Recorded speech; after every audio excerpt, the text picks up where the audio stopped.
ಎಲ್ಲರಿಗೂ ನಮಸ್ಕಾರ. ಇವತ್ತಿನ ರೆಸಿಪಿ ಮಂಡಕ್ಕಿ ಒಗ್ಗರಣೆ. ಬೇಕಾಗಿರುವ ಸಾಮಗ್ರಿಗಳು: 1 ಇಡೀ ಕಡಲೆ ಬೀಜ ಮತ್ತು ಕಡಲೆ, ಒಣಮೆಣಸಿನಕಾಯಿ, ಕರಿಬೇವು, ಜಜ್ಜಿದ ಬೆಳ್ಳುಳ್ಳಿ, ಸಾಸಿವೆ, ಜೀರಿಗೆ, 4 ಸ್ಪೂನ್ ಕಡಲೆನ ಪುಡಿ ಮಾಡಿ ಇಟ್ಕೊಂಡಿದ್ದೀನಿ. ಆಮೇಲೆ ಮಂಡಕ್ಕಿ. ಈಗ ಒಂದು ಬಾಣಲಿಗೆ 4 ಸ್ಪೂನ್ ಆಯಿಲು, ಕಡಲೆ ಬೀಜ, ಕಡಲೆ ಹಾಕಿ ಫ್ರೈ ಮಾಡ್ಕೊಳ್ಳಿ.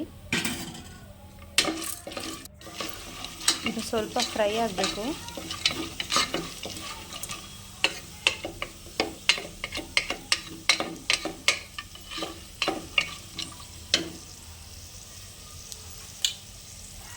ಇದು ಫ್ರೈ ಆದಮೇಲೆ ಕರಿಬೇವು, ಮೆಣಸಿನಕಾಯಿ, ಬೆಳ್ಳುಳ್ಳಿ, ಜೀರಿಗೆ, ಸಾಸಿವೆ, ಜಜ್ಜಿದ ಬೆಳ್ಳುಳ್ಳಿ ಎಲ್ಲನೂ ಸೇರಿಸ್ಕೊಳ್ಳೋಣ.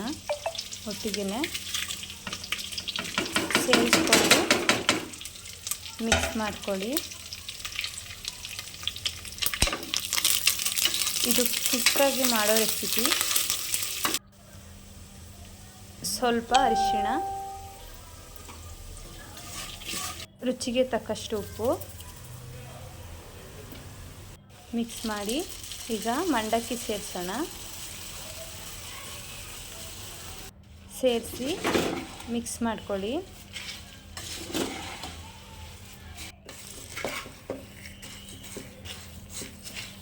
ಇದು ತುಂಬ ರುಚಿಯಾಗಿರುತ್ತೆ.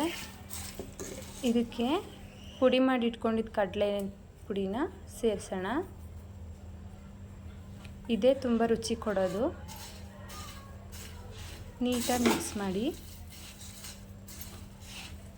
ಇಷ್ಟೇ ಫ್ರೆಂಡ್ಸ್, ರೆಡಿ ಆಯಿತು ಮಂಡಕ್ಕಿ.